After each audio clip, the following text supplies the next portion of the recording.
서울 모처의 고급 아파트. 법원 집배원 김씨가 초인종을 누른다. 이 대표님, 법원에서 중요한 서류가 왔습니다. 문 좀 열어주세요. 아무 대답 없음. 문 앞에는 부재중 택배는 경비실에 맡겨주세요 라는 메모가 붙어 있다. 흠도 없네. 벌써 세 번째 왔는데. 집배원은 옆을 두리번거린다. 바로 그때 경비 아저씨가 다가온다. 또 오셨네. 이번에도 못 만나셨죠? 네. 혹시 이 대표님 요즘 집에 안 계세요? 그럴 리가요. 택배 올 때는 기가 막히게 바로 받으시던데. 네. 택배는 받으신다고요? 그럼요. 저기 보세요. 오늘만 해도 문 앞에 택배 박스 5개나 쌓여 있잖아요. 어제도 밤에 나와서 택배만 쏙 집어가시던데. 아니, 택배는 받으면서 법원 서류는 못 받으시는 건가? 그 순간 기자가 등장한다. 카메라를 들고 상황을 촬영 중이다. 여러분, 지금 이곳에서는 놀라운 일이 벌어지고 있습니다. 법원 서류는 3번이나 전달되지 않았지만 택배는 정상적으로 도착하고 있습니다. 이러면 송달이 지연돼서 대법원 판결이 늦춰지는 거 아닌가요? 네, 전문가들에 따르면 이런 식으로 재판을 늦추는 패문부재 전략이 사용될 가능성이 있다고 합니다. 여당 의원이 급히 뛰어온다. 뭐야, 또 서류를 못 받았다고? 이러면 대선 전에 대법원 판결이 못 나올 수도 있잖아. 그럴 가능성이 큽니다. 실제로 이전에도 비슷한 사례가 있었습니다. 최강욱 전 의원이 이런 방식으로 재판을 2달이나 늦춘 적이 있었죠. 이러면 우리가 공시송달을 해야 하는데 그거 하려면 또 2주나 걸린단 말이에요. 이건 명백한 꼼수야. 법원이 빨리 대응해야 해. 하지만 야당 측에서는 이건 절차상의 문제일 뿐이라고 주장하고 있습니다. 고급스러운 거실. 이 대표가 창문 뒤에서 상황을 지켜보고 있다. 나는 패문부재의 달인. 저들이 오면 나는 사라진다. 대표님, 저희가 너무 대놓고 피하는 거 아닌가요? 기자들도 의심하는 것 같은데. 걱정 마. 택배는 경비실에서 찾으면 돼. 근데 법원 서류는 절대 받을 수 없어. 시간만 끌면 돼. 그런데 대법원이 적극적으로 나서면 어떡하죠? 그럼 새로운 전략을 써야지. 어디 보자. 소송 기록 접수 통지서를 일부러 늦게 받으면 돼. 이걸 못 받으면 상고심 절차가 더 늦어지거든. 와, 대표님 천재십니다. 이게 다 형사소송법에 나와 있는 합법적 절차야. 나는 법을 존중하는 사람이니까 법의 테두리 안에서 최대한 버티는 거지. 하지만 그러다가 대법원이 강제 송달하면 어떡하죠? 이재명이 깊은 고민을 하다 말을 이어간다. 그럼 최후의 방법을 써야겠군. 최후의 방법이요. 그게 뭔데요? 이사 간다고 신고하는 거지. 헐. 주소지가 없으면 법원에서도 송달을 못하거든. 이게 바로 궁극의 전략이야. 법원 내부. 판사들과 법원 관계자들이 긴급회의를 열고 있다. 이 대표의 주소지가 계속 바뀌고 있어서 송달이 안 되고 있습니다. 최근에만 벌써 3번째 주소 변경 신고를 했어요. 이게 최근 기록입니다. 12월에는 성남, 1월에는 마포, 그리고 이번 달에는 강남으로 옮겼다고 되어 있네요. 이렇게 자꾸 이사를 다니는데 법원 서류를 제대로 송달할 수 있을 리가 없죠. 집배원이 고개를 끄덕이며 게다가 초인종을 눌러도 응답이 없습니다. 하지만 신기하게도 택배는 정상적으로 수령하고 있더군요. 택배는 받고 법원 서류만 못 받는다. 이건 명백한 의도적 지연 전략이군요. 완전히 능그렁이가 따로 없네. 그러니 윤석열이가 따라하는 거 아닌가요? 그렇다고 공시송달을 하면 또 2주가 걸립니다. 대선 전에 결론을 못 내릴 수도 있습니다. 그럼 이 상태로 그냥 둬야 합니까? 이게 말이 됩니까? 우리가 무슨 피의자를 쫓는 경찰도 아니고. 하지만 방법이 아예 없는 건 아닙니다. 어떤 방법이 있습니까? 이전에도 비슷한 사례가 있었습니다. 기억하십니까? 최강욱 전 의원 건도 송달이 지연됐었죠. 그때와 같은 방식으로 하면 강제적으로 송달할 수 있습니다. 맞아요. 그때는 결국 특별 송달팀을 꾸려서 직접 국회의원회관으로 가서 전달했었죠. 그렇게 하지 않으면 계속 시간만 끌릴 겁니다. 그럼 특별 송달팀을 꾸려서 직접 전달하는 방법을 검토해 봅시다. 이번에는 국회의원회관 사무실로 보내는 게 가장 확실하겠죠? 네. 그리고 더 확실한 방법도 있습니다. 최근 법 개정으로 인해 송달 지연을 막기 위한 추가 조치가 가능합니다.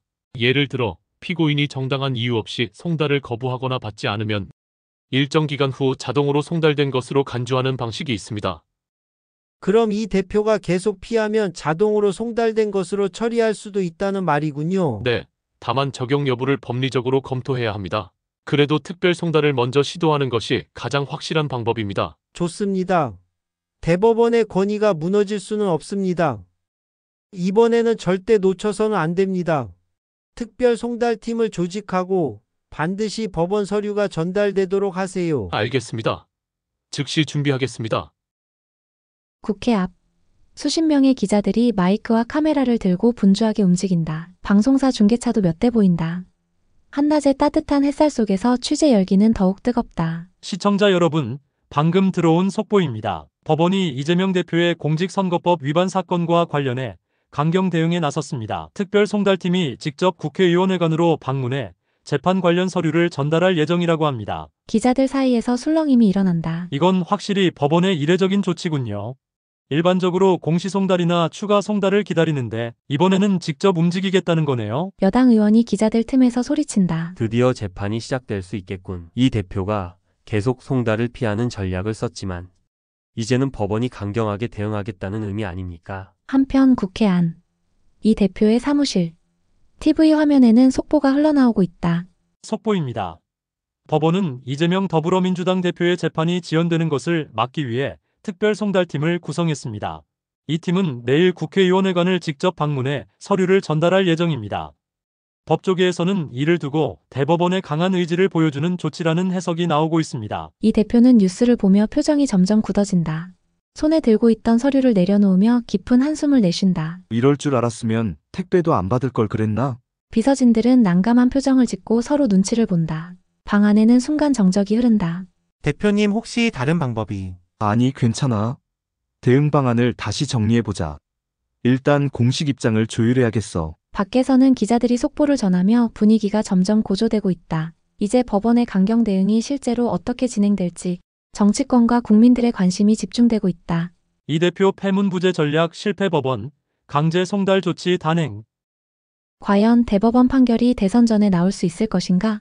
그리고 택배는 받지만 법원 서류는 못 받는 이묘한 전략은 계속될 수 있을 것인가? 서울고등법원 공판 당일.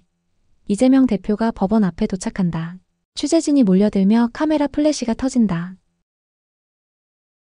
이 대표님, 오늘 최종 변론을 앞두고 심경이 어떠십니까? 이 대표가 미소를 지으며 세상의 이치는 결국 상식과 원칙대로 흘러갑니다. 법원이 잘 가려낼 겁니다. 법정안 판사들이 입장하고 재판이 시작된다. 자, 그럼 피고인 측과 검찰 측이 신청한 증인을 불러 증언을 듣겠습니다. 첫 번째 증인 김성천 중앙대 교수가 증언대에 선다. 김 교수님, 방송에서의 허위 발언이 선거에 미치는 영향을 어떻게 평가하십니까? 국민들은 공중파나 주요 언론에서 보도되는 내용이 전부 사실이라고 믿는 경향이 강합니다.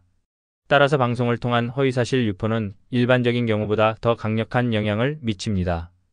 법정이 웅성거린다. 이 대표는 입술을 깨물며 증언을 듣고 있다. 그러나 반론도 들어봐야겠죠? 다음 증인 정준희 교수님. 정준희 한양대 교수 등장. 정 교수님, 최근 선거 토론이나 대담의 영향력은 어떻습니까? 솔직히 2000년대 이후로 유권자들은 토론의 영향력을 크게 느끼지 않는 추세입니다. 시청률도 떨어졌고 대선 후보들의 발언이 국민에게 미치는 파급력도 예전만큼 크지 않습니다. 이 대표의 표정이 살짝 밝아진다. 반면 검찰 측은 곤란한 표정을 짓는다. 좋습니다. 이제 최종 변론을 듣겠습니다. 먼저 검찰 측. 이 사건은 단순한 말실수가 아닙니다. 공직선거법은 국민의 신뢰를 바탕으로 합니다. 피고인의 발언은 선거에 직접적인 영향을 미쳤으며 그만큼 엄격한 처벌이 필요합니다. 이 대표가 숨을 깊이 들이쉰다. 드디어 자신의 차례다. 피고인 마지막으로 하고 싶은 말이 있습니까? 네, 존경하는 재판장님. 저는 대한민국의 민주주의를 믿습니다. 국민께 진실을 말씀드렸고 저는 법원이 올바른 판단을 내릴 것이라 확신합니다. 방청석에서 여기저기서 탄식과 박수가 동시에 나온다. 판사가 마지막으로 정리한다. 오늘 공판을 마치겠습니다. 선고는 다음 달 말에 내려질 예정입니다. 이 대표는 차분한 얼굴로 법정을 나서지만 입술을 꽉 깨물고 있다. 바깥에서는 취재진이 기다리고 있다. 이 대표님, 오늘 재판이 선거에 어떤 영향을 미칠 거라고 보십니까? 결과는 아직 알 수 없습니다. 하지만 한 가지 분명한 건 그 순간 비서가 이재명의 말을 막는다. 대표님, 기자들 많습니다. 조심하셔야 합니다. 이럴 줄 알았으면 방송 인터뷰도 좀 더 신중히 할 걸. 이 대표는 기자들 사이를 뚫고 차량에 올라탄다. 그리고 창밖을 바라보며 깊은 생각에 잠긴다. 다음 회에서 만나요. 구독과 좋아요 부탁합니다.